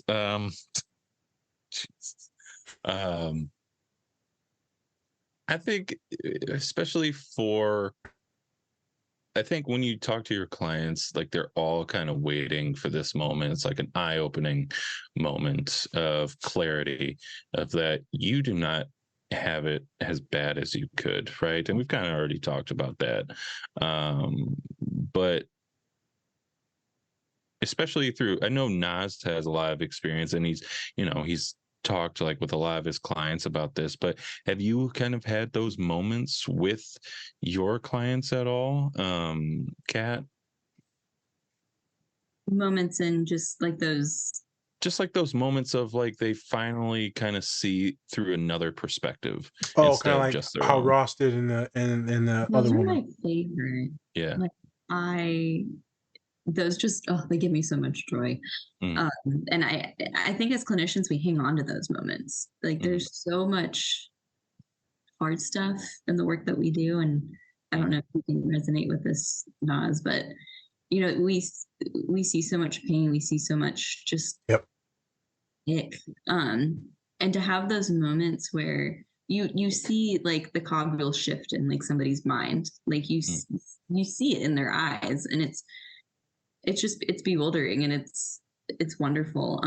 And you know, I practice from an experiential lens, so I think healing happens when we're not just doing talk therapy. So I love to like get people's like, you know, full bodies going, like the sensory system engaged. And so like, you know, these moments will come about like when we're like, you know, knuckle deep in slime, or, you know, throwing a ball outside, or doing some sort of like really cool thing. And I love to repeat it back. You know, if somebody says something just like with clarity, or like that moment where it's like, oh, I can see the shift, I always like to pause and be like, let me just repeat this back. See, let me say this again. So we're able to like tickle all the parts of the brain of like, look at this perspective. Let's pause here for a moment. Can I just like shout out Phoebe for like always like having those moments with Ross. Like again, apparently. Like we started off with like Phoebe being like, you know, let's humble you for a moment with some empathy, and then Phoebe again being like, can I? Hey everyone, I wanted to give a special shout out to our collaborator, Two Nerds Candle Company. Not only do they have great products, but they are also giving back to a great cause. You can tell that they take a lot of pride in making their candles. My favorite is Spock's Monday Coffee. They are also donating 10% annually to support Women in STEM, which stands for Science, Technology, Engineering, and Mathematics. You can use our code DSP or go to our link tree to get 20% off your entire order. We think that this company is great, and we think you will too. So go check them out. I just tell you how your problem isn't like earth shattering. You little punk. You little privileged punk. Not to take your steam, but I think that's what I was going to ask you is, for someone that's probably seen as maybe not intelligent in the show, she has these very powerful moments where she's able to exude her lens and then open and free other people's minds. And I feel like anyone that feels neurodivergent or the weird or the outcast or any of that, you still have the ability to change people's lives, to see things outside the box, even when others are lost for words or lost in their own thoughts. So we all have worth, we all have value. You mentioned that about earlier about the book that you wrote, about other people having worth and value in certain ways, right? We all have that. She does stupendously. Because in that moment, she shows her pain, and it's not like a who has the bigger trauma thing. She's like, hey, wait a minute. This baby's lucky as shit because it has 3 people. Because you got to watch out with the silver lining stuff, Spence, because you were kind of treading on that. That is used very rarely. Like it could be so much worse. You use it, but it has to be right person, right time, context. The way she articulated it is, fuck, that baby's lucky. I wish I had that. And then they're both like, oh, geez, now I feel like shit. And I think it's like a beautiful way of like, sorry to interrupt you, of like, here's something, it's like that figure 8, right? Like here's something that they're viewing as a problem, but she's viewing as a positive. You know, I always like to draw like, oh, sorry, it's a 6. The infinity. Right. Or the infinity too. Yeah. You know, it depends on the perspective. Well, yeah, we use infinity here because, you know, the sign of autism, right? So that's why you said 8. I said, you mean infinity sign. You mean a different spectrum. Exactly. Right. Different spectrums. You read my mind. It is interesting. I was going to ask you a question and then I lost it. The ADHD is taking hold. We were talking about her and her ability to articulate and change. The powerful moments with clients. That was the first, not the first. You laughed and smiled a lot with us today. But that was like something from your core, where you talked about that feeling, that sensation that you get from that life-changing moment, right? That powerful moment when you finally know we're moving somewhere, and then you rub their nose in it, like, hey, you know, I do it all the time. What'd you just say? And you're like, no, back it up. What'd you just say? I said, Pokemon. Nah, before you said Pokemon, asshole. That profound thing that you said, where you actually complimented yourself and you said you did very well, you're good, or you're kind, or I do have friends. whatever it is. And I'm like, sometimes I'll catch people like, did you just say something nice about yourself? And they'll be like, I hate you. Yes, and that's the response I get too, is I hate you. I'm like, dude, come on. Hate you means I love you. That's what that means. That's the Chandler in them. Yeah. But I wanted to acknowledge that was the first real grin is when you were like, I just love that moment. And that is a very magical moment that I think almost no one in the world will see other than therapists. I don't even know how to explain that moment. I've talked about it on the pod with Spence. It's like you've got this human's life in your hands. No. There's a human entity. Let's say that your hand can go like through them. For me, it's like I can grab on and like hold this individual soul or spirit. Or it's like a heart that you squeeze that's like dead. And then you turn the heart on with like a little squeeze. And then they finally are able to circulate. It's like this weird thing that I see in my head. When you finally make that connection with them and yeah, it's weird. And like you feel the energy in the room. I don't know if this is an experience you've ever had, but like when the energy is just like really intense or just really just raw, like I'll find myself just like vibrating sometimes. Of just like, there's so much in the space. Yeah. I know that sounds whimsical, but I mean it's that raw and true. You might need a tetanus shot. Maybe. It's called rabies. Oh man, they bit your ass. That's what it was. I knew that squirrel bit me. Knew it. Yep. It was that sandwich. It was that damn sandwich. We got it. It was dry. Jeez. No, man, you're right. The other day it happened. See, you've been in therapy for 2 years. You sat down with me one day. I didn't understand what the hell you were talking about first 20 minutes. I told you to shut up, straight up. Should stop. I don't know what the hell you just saying a bunch of stupid fucking words right now. And you've been confusing me and intellectualizing so much. I'm then lost and I'm about to go to sleep. I didn't say that part. I was about to go to sleep.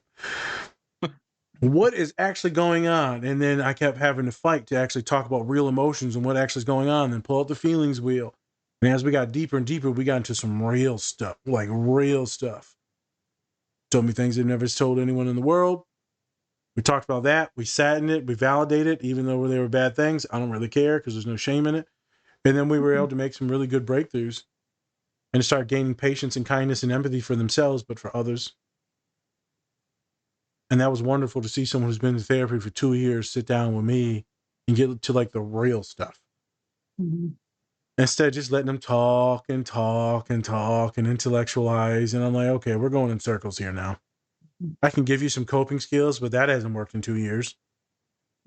Let's talk about why you're so deregulating so much and you're so angry.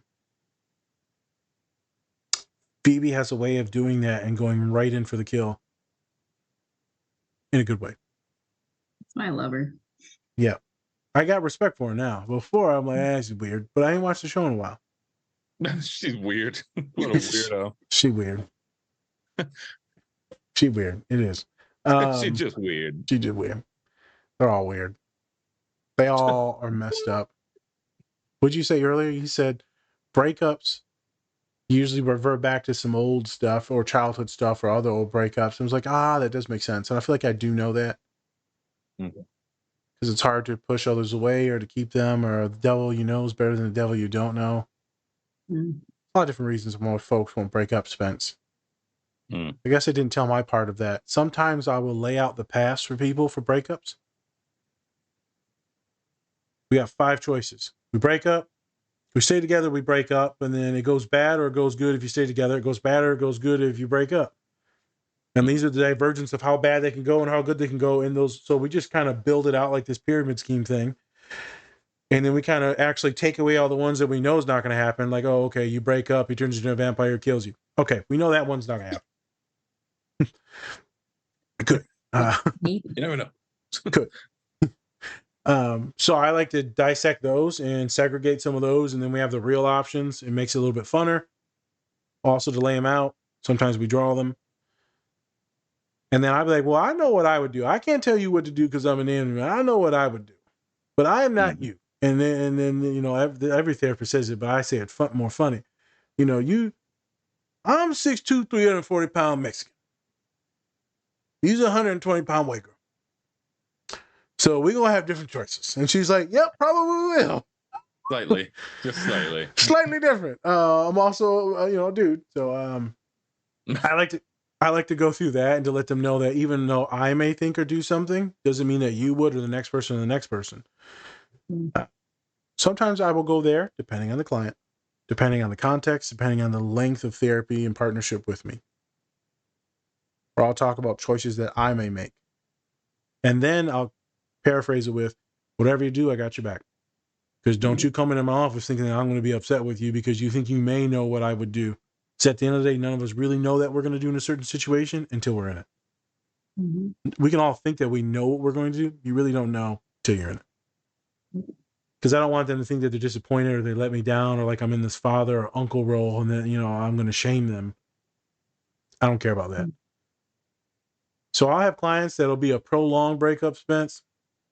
It'll be it's usually not the breakups that are hardest for me, actually, Spence. It's the other things. It's actually admitting that there's intimacy and that they love the person and they want to build a relationship with that person. And that's usually where they're both playing chicken to see who's going to break first. Sometimes it works out really good. And they're like, hey, man, I think I like you. We have a conversation about the things that we like. And it goes well. And then I've had it where my person will say something. And then the other person's like, yeah, no, we're going to break up. And my kid's like, so why did we do that? I'm like, because you were already dying in the relationship. So whether you stayed together or broke up, you were either going to fake it and die or break up and die. Either way, you were dying inside. We didn't lose anything. You did. That's all She's right. like, but I'm sad. You were already sad. At least I had him. Did you really? Yeah. You had he had the version of you that you don't like portraying. So he didn't really have you and you didn't have him. Aren't you better now? No. Oh, well. No, because they're broken up. I just wanted to go back to the breakup things. They're complicated, but usually admitting that there's real intimacy and the real love or connection there, that's the scary one. Especially when you're not fully sure that they're all in, when you're like all in. Right. Vulnerability. Vulnerability is a son of a gun. In almost every fashion, it's a son of a gun, but in relationships, new ones, that's probably the most therapizing I actually get into, Spence, is vulnerability in newer relationships. Not so much as breaking up. Everyone's getting dumped. Everyone gets dumped. Everyone just straight up dumped. Dumped. Everyone's like, no real relationships here. Just dumped. I got dumped twice. It's like King Me in checkers. Gotcha. I got Sabnum. I got broken up with twice this month. I'm gonna jump all the spaces. Is that legal? It is now. It is now. So the baby scene, tying all of it back into Phoebe and attachments. So, Catherine, you pick these scenes. They're all different, but yet they're all related with Phoebe and they're all related on attachment styles. I would assume this is something that you enjoy working with, is helping people move or maneuver those attachments, gaining more love and honesty and vulnerability, but also protecting themselves. I assume this is why you picked some of these things or specific scenes, or let's talk about attachment styles and why you picked these scenes. So I really enjoy working with folks, parents in particular, parents who are trying to parent differently and also reparenting themselves. Because I think a lot of this stuff is kind of like that generational trauma that just like attaches to us and, perpetuates through the ways that we are within relationships with one another. And it's funny that you asked like why I picked these scenes. It was probably very subconscious. Like I would love to say there was this profound experience picking them, but I think this was just me kind of showcasing just what I really enjoy playing with, or holding space for within the therapy room. I love to work with folks in empowering themselves and trusting themselves and befriending themselves. which I think Phoebe does an excellent job of.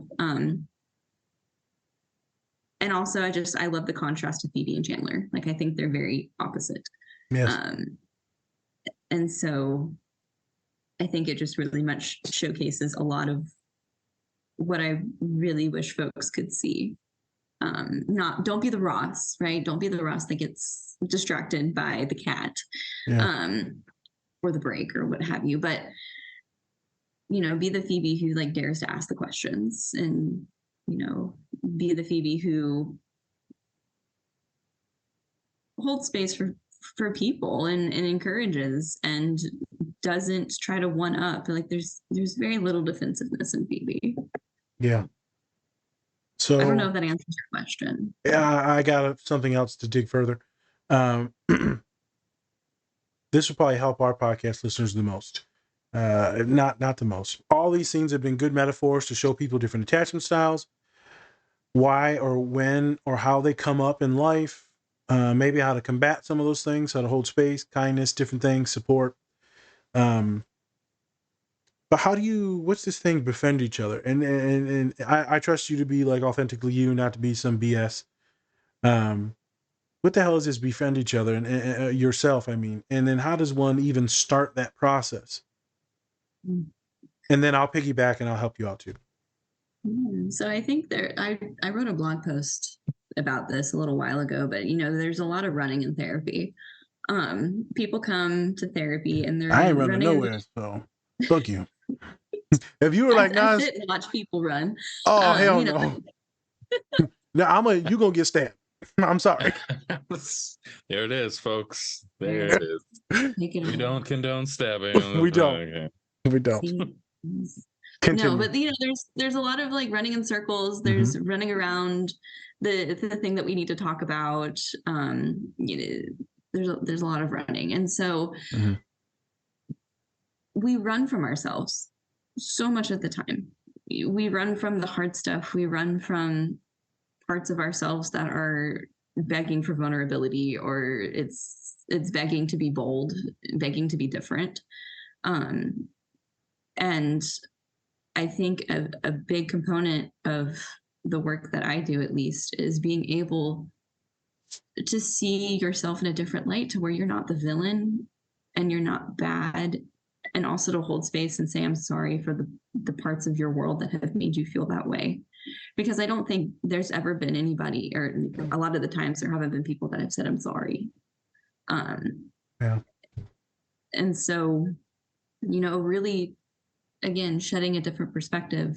And I like to tell folks too, like whenever, they first start therapy with me, is you're very much in the driver's seat and I'm in the passenger seat, and I've got a bunch of different maps, and we're going to try out whatever maps, and you're going to be able to find which one fits best for you, or which one gets you to the place you want to be. And I'm going to be patient and kind, but like periodically I'm going to ask, is this crap or not crap? Because I would really like to know what works for you, and I can't read minds yet. I haven't figured that one out. So I like to keep it a little lighthearted, but I also like to poke at the hard stuff. And I also like to create novel experiences where they talk about the really hard stuff or the stuff that they feel shame about, but create the novel experience of, you're not a bad guy. I don't judge you. I'm having empathy for the parts that you think are bad. And so kind of going from there and seeing what works. And so bad could be interchanged with multiple different words. So bad, broken, flawed, irredeemable, many different things it could be interchanged out with. And then starting from there, acknowledging and then building your way back up. Okay.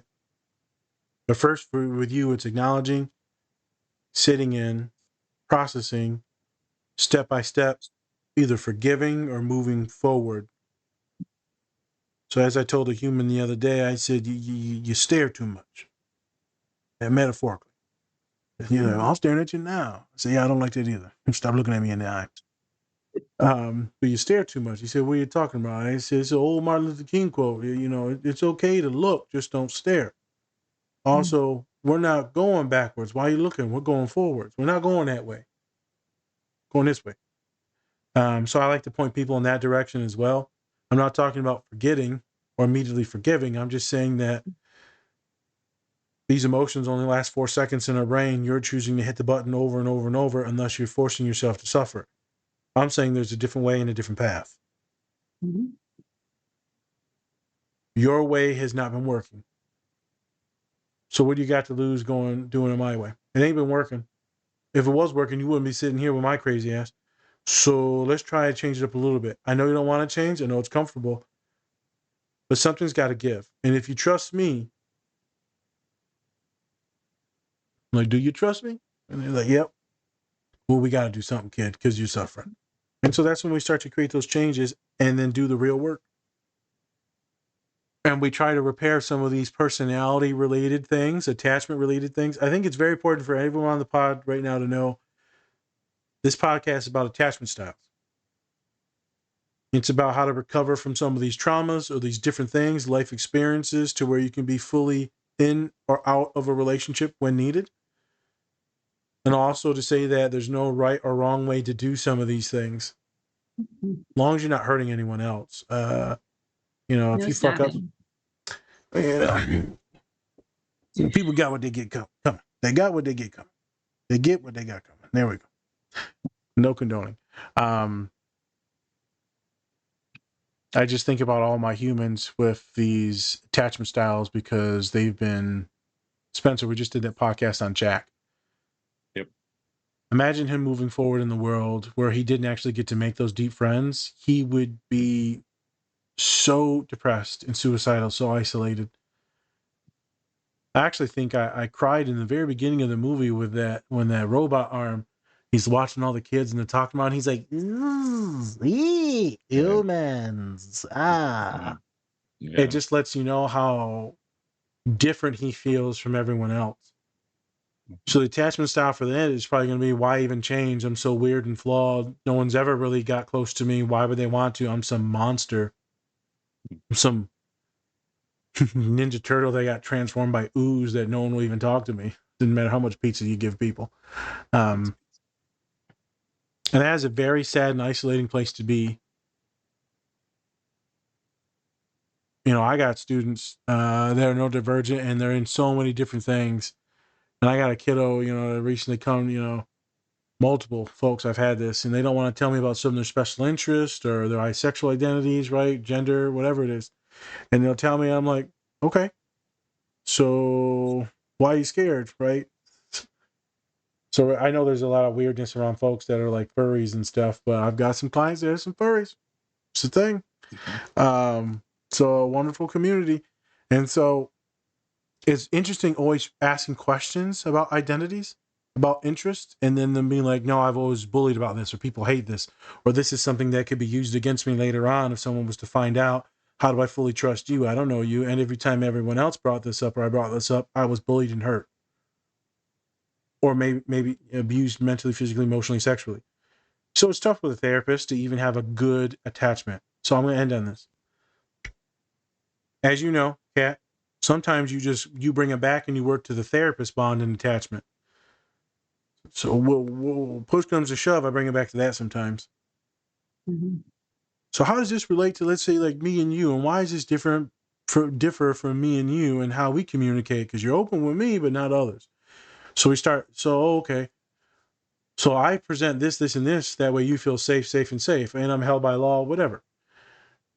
Does this other person have any of those qualities? Yes, no, and then we kind of filter out, where do I enmesh with this other human that they're contacting, and how can we create a safer or choose safer folks to build up our attachment styles to actually have love, friendship.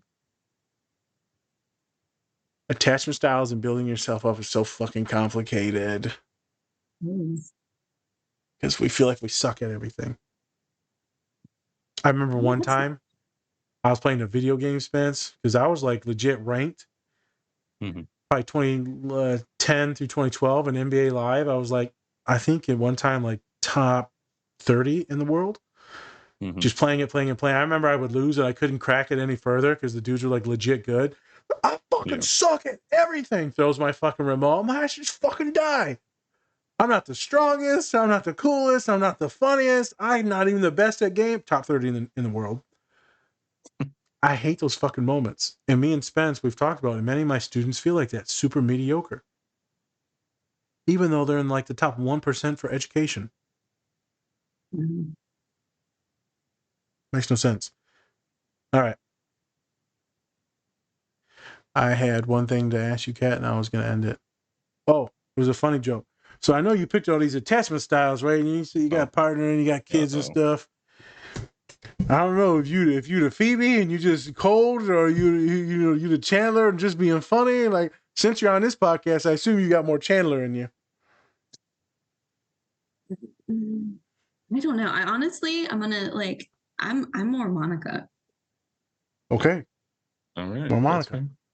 I'm more Monica. But I want to be like Phoebe. Yeah, I can see that. Sometimes you can't have the things that you want. No. It's so upsetting. What was that song So she always sang? Happy cat, happy cat, Smelly cat. smelly cat. Happy cat. Man. Hey, smelly Yeah, you cat's really worse. watch Friends. Liar. It's been a while. Sure. All right. We need to ask a question to everyone else watching. So I'm going to put a poll and a thing on Spotify. It's only can be answerable on Spotify. Which character do I identify as? There you go. Which character do you hate? I wonder what character is gonna get the most votes. It's gonna be weird. The white man. They just put that. The white man. I didn't know you could write your own answers in there. Oh, I can do a poll, yes, but instead of doing the poll, no, just do a poll. Just do a poll.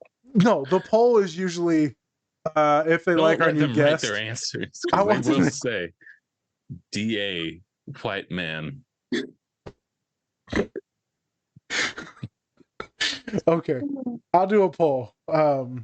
Hey, this is your co-host Spencer, and I'm bringing you a special message from our collaborator, Silver Dollar Candles. They have great scents to go with great messages, just like Best Dad Ever, True Crime and Chill, and my personal favorite, When This Candle Is Lit, Give Me That You can also make your own candle and message that fits you. So go use our link in our link tree to get your order placed with Silver Dollar Candles today. But yes, folks, who do you like and identify as? Who do you have more of the characteristics of? If it's a mesh, then let us know. And yeah, we'll see you in the reels. But I am done, Spence. Unless you got some other stuff you want to sprinkle. Nope. Thank you, Kat, for joining us today. Please, can you give us a few plugs on where we can reach you, what your book is, where we can buy your book, all that fun stuff? Today has been a blast, by the way. Thank you so much for this opportunity. But They all say that. Wait a minute, they all say that, Kat. It's been a blast, and then they block me. And then they never come back. I won't do that to you. That's what they all say. See, this is my attachment style. That's what they all say. You're lying to me. I'm going to give you evidence that's different. So, but I am Kat the Counselor on Instagram, all one word, K-A-T. And then I have a website. It's katthecounselor.com. Okay. And I have a blog on there, tidbits and tangents from both sides of the therapist chair and worksheets. And then I have the book, The Tale of a Trio. I'll try to put it up again. There it is. Haha. Yay. So yeah, The Tale of a Trio, T-A-I-L. It is on Amazon, also on my website. You can order it on my website for a signed copy if you so want. But if not, it's on. Yeah. And it's pretty cool. I've had clinicians use it within their therapy. It's a really good bibliotherapeutic book. Great for teachers as well, just trying to foster positive relationships. Or just if you want a fun bedtime story for your kiddo that you actually enjoy as well. But that is me. And The Tale of a Trio, that page is on Facebook. So okay. I will add your book into our therapist recommended into our link tree. So if folks want to go in our link tree, it'll always be there from now on our Amazon books we recommend. So it's the ones I give out in therapy, plus some other ones that therapists have been this podcast have wrote. And then plus I'll link all your stuff, your website and your Instagram in every single post. It'll be linked in everything that we do for this series. So we'll be good there. Thank you.